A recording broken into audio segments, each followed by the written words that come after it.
And to shed more light on this topic, I'm so delighted to be accompanied over the phone by the journalist and the political analyst, Mr. Ramzy Khoury. Good evening, sir. Good evening, Shuruq, and Ramadan Mubarak to you and the viewers. Thank you so much to you too and to your family.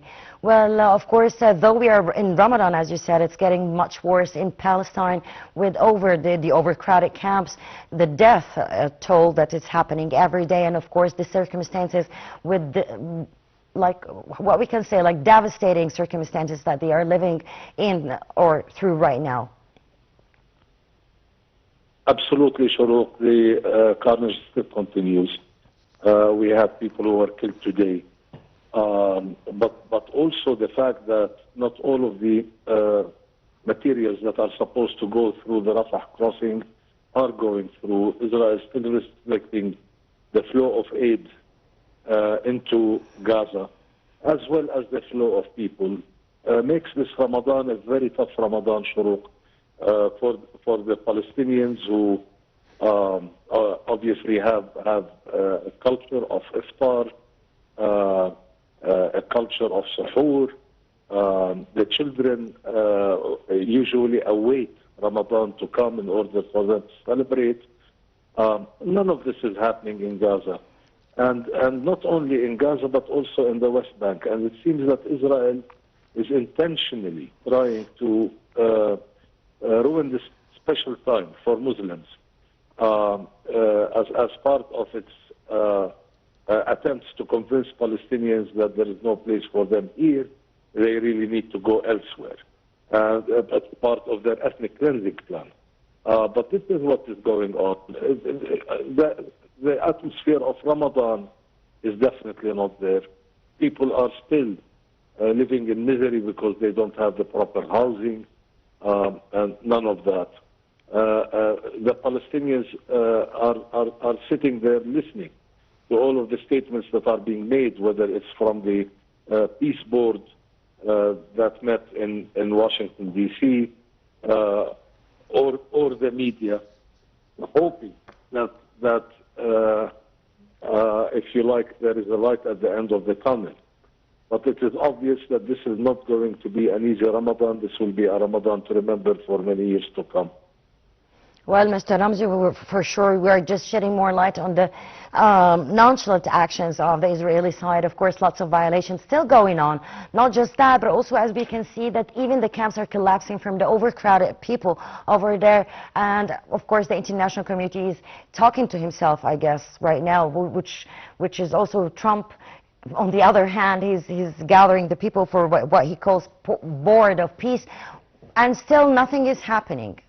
Whether the aid, as you said, whether more a stoppage of this violation or for the strikes or anything. You're right, and it is very difficult for the Palestinians to trust any agreement that is made, because none of the agreements that were made with Israel, Israel has implemented. It is always the Palestinians who actually implement whatever agreement is done, hoping that this would actually lead to positive results. But then Israel makes sure that none of it is implemented. And therefore there is absolutely no trust. So all of these promises have been void. We had a ceasefire. We're supposed to be in the second phase. Well, Israel didn't meet the requirements of the first phase. It is not meeting the requirements of the second phase. So it seems to be futile to a very big degree to reach an agreement with Israel under the auspices of the American administration, because they are the guarantors. They are the ones who are supposed to guarantee Israel's side. Egypt and Qatar are guaranteeing the Palestinian side, and they're doing a great job at it. And Trump came out thanking them for all of the help that they have done. So they've been very successful in terms of them guaranteeing the Palestinian side. But the Americans, who are supposed to deliver the guarantee of the Israeli side, is not delivering such guarantees. On the contrary, it seems that Israel has a green light to continue doing whatever it is doing, may it be attacking people, helpless civilians, way beyond the so-called yellow line, inside of refugee camps, inside of Palestinian cities, also the aid that is supposed to flow in order to relieve the Palestinians, that hasn't happened. Trickles of it are coming in, and that's not enough. We are still faced, by the way, with hunger. Some Palestinians are very sick, very ill. We still have a huge problem with hospitals that do not have enough supplies, whether it is for kidney dialysis or we are also seeing Palestinian patients, cancer patients, deteriorating and dying because they are not able to get the support, the medical support that they need. So the pain is ongoing. There is no question that Israel has a green light. It doesn't make a difference, Shuruq, to the Palestinians anymore that statements are made. So the United Nations comes out and makes statements. European countries come out and they make statements. Israel doesn't care about the statements. Israel has been breaking the international law since eternity, but really destroyed international law in the past 2 years, totally throwing it in the garbage bin. Why? Because the international community are not taking any real action against Israel. And it's not just Gaza. What is going on in the West Bank today is extremely dangerous. The land grab that they made in Area C is in effect an annexation of the West Bank. Combine the land grabs with the recent laws that they came up with. Combine that with all of the systematic destruction of refugee camps, infrastructure, roads, farms, etc. This is actual not only annexation, but they are also annexing and stealing the lands to build settlements and to ensure that there is no place for the Palestinians to remain, even in the West Bank. So all of this is happening, and all that is going on in terms of reaction is statements, and statements are meaningless. Unless action is taken against Israel, Israel is going to continue doing what it is doing. And they are exacerbating. They're doing it in a very fast and aggressive manner. They are not waiting for the international community to wake up and take action. They are going ahead and they are trying to grab as much as they can, trying to create a new reality on the ground. ASAP.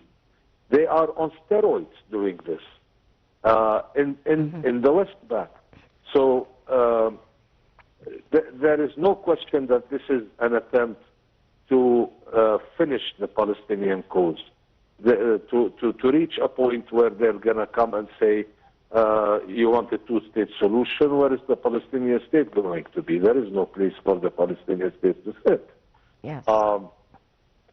But also, Shuruq, what is going on is that, I'll give you an example. Yesterday was the first day for the Palestinians in Ramadan.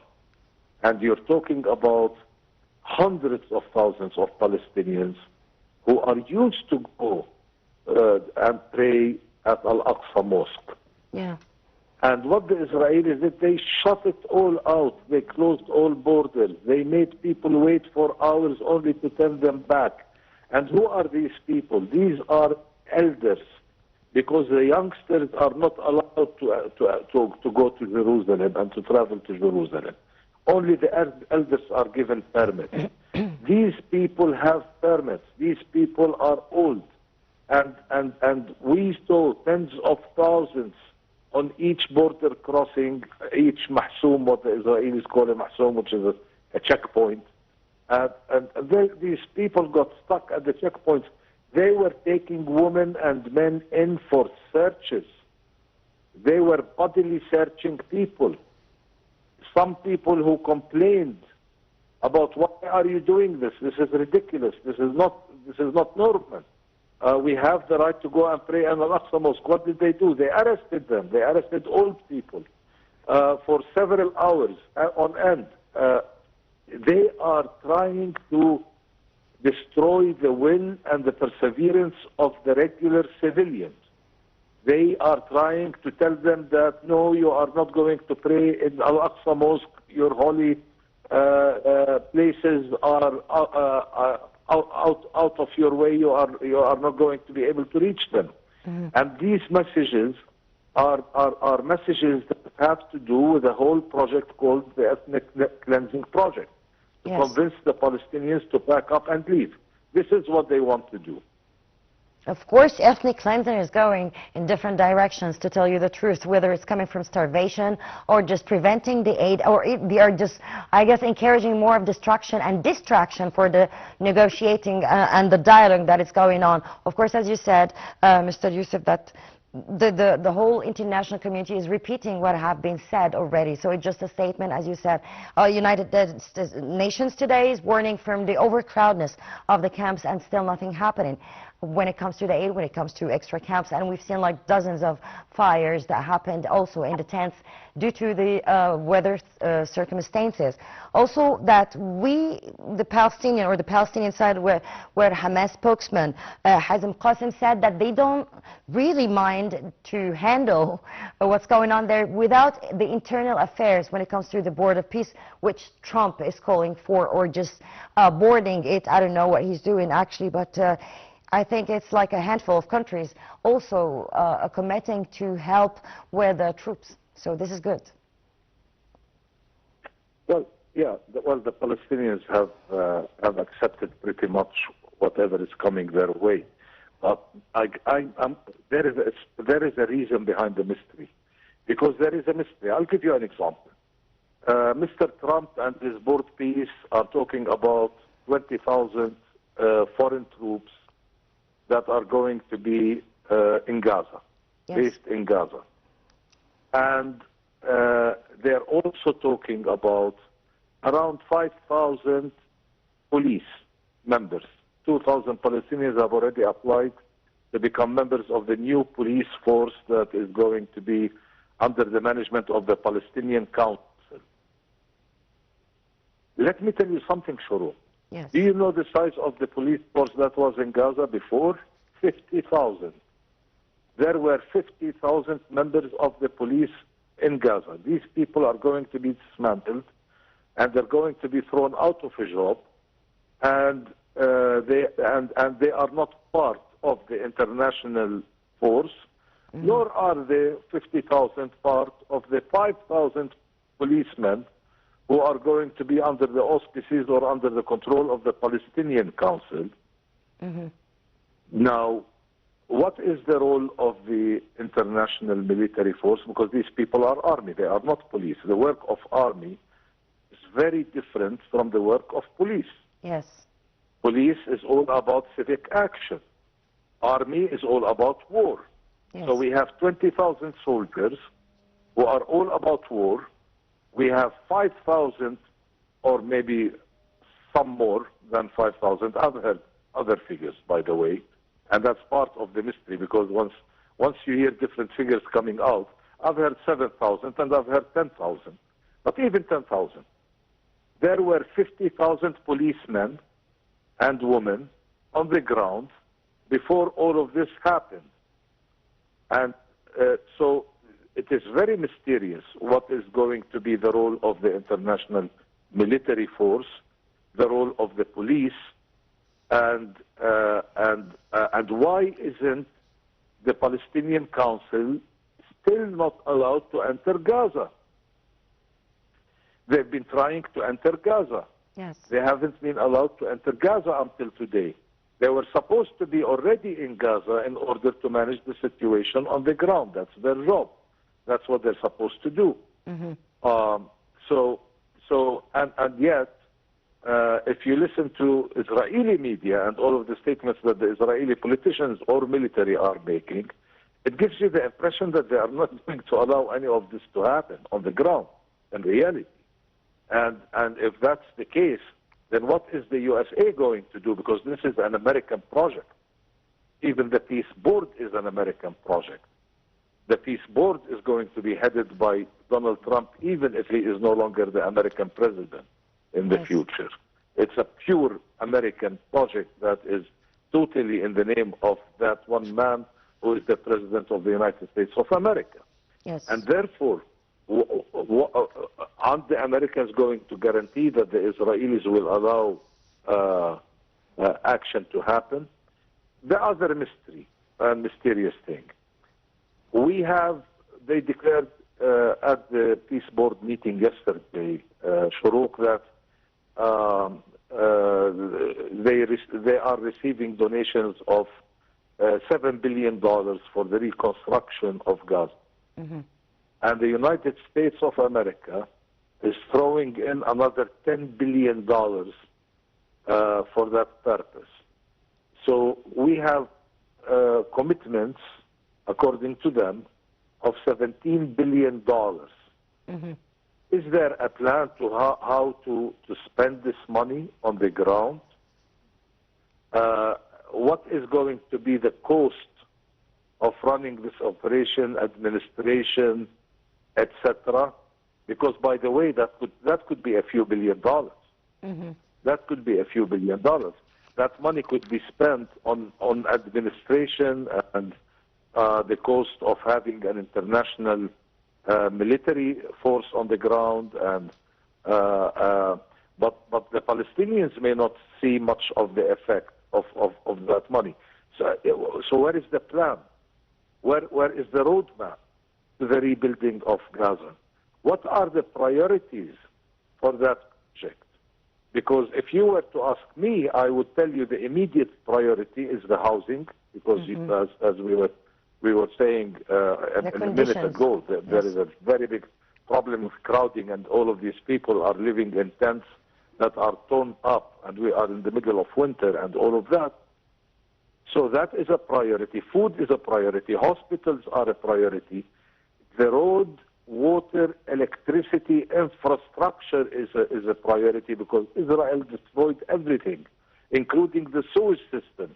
The sewage system has been destroyed. The water system has been destroyed. The electricity has been destroyed. Everything. All of that infrastructure needs to be rebuilt. Then there is the other question that we start asking ourselves: how are the Palestinians going to survive without an income?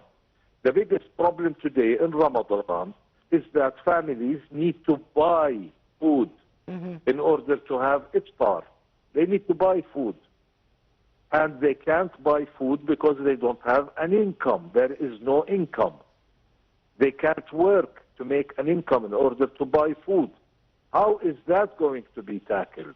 What kind of infrastructure needs to be built in order for Palestinians to go back into a functioning society?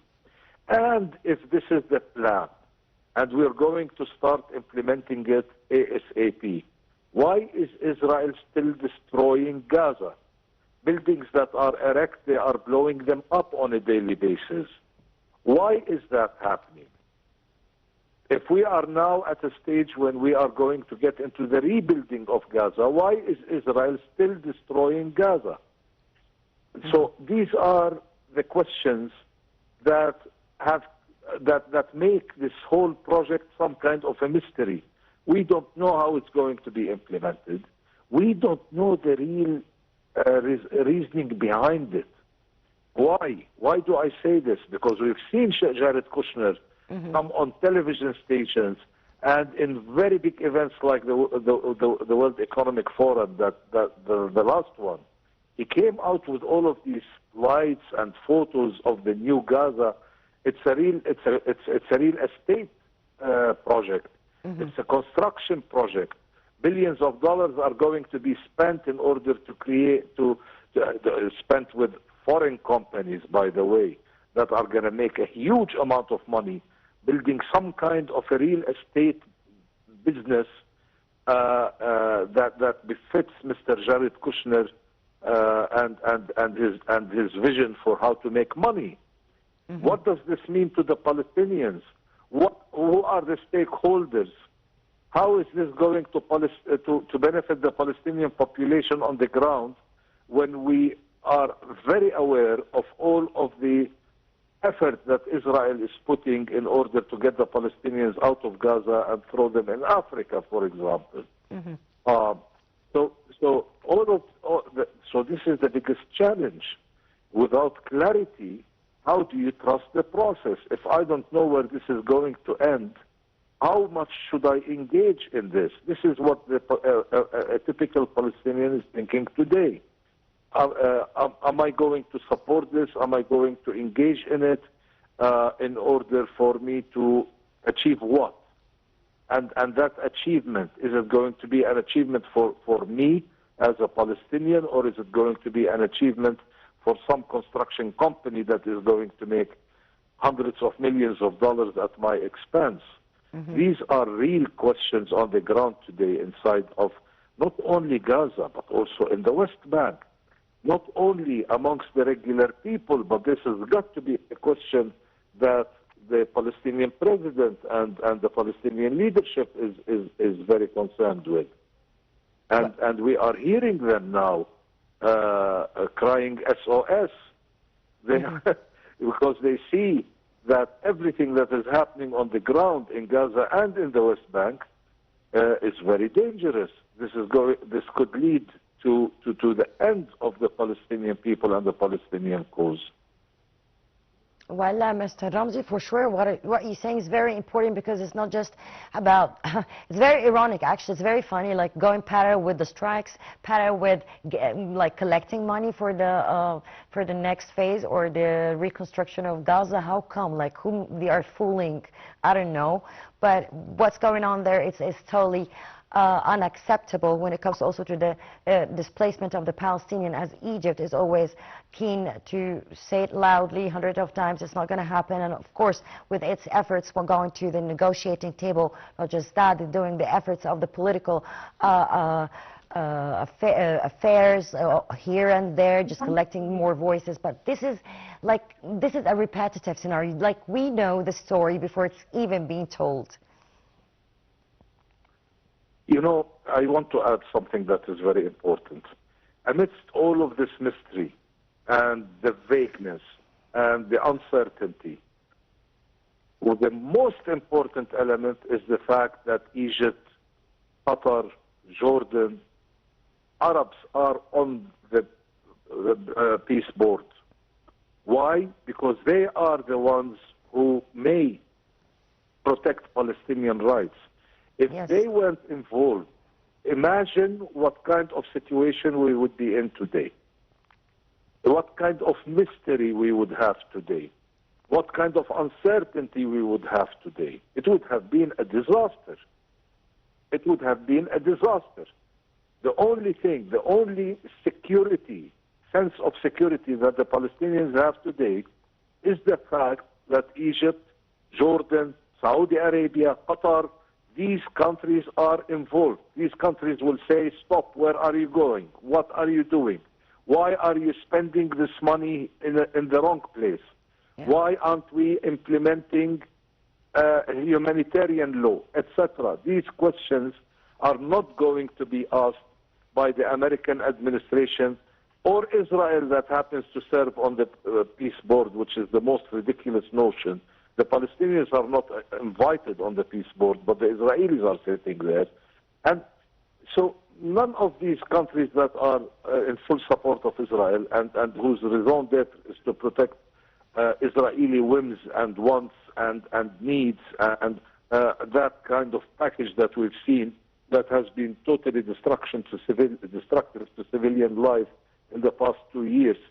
These countries are not going to defend Palestinian rights. These people are there to represent Israel. So, but the Palestinians have the Arabs there, who are going to represent them and their interests in a very big way. And that is the only security thing that the Palestinians have. Without that, it would have been a total disaster. Well, we hope for the best for the next phase. Mr. Ramzy Khoury, the journalist and the political analyst, I would like to thank you so much for your informative call.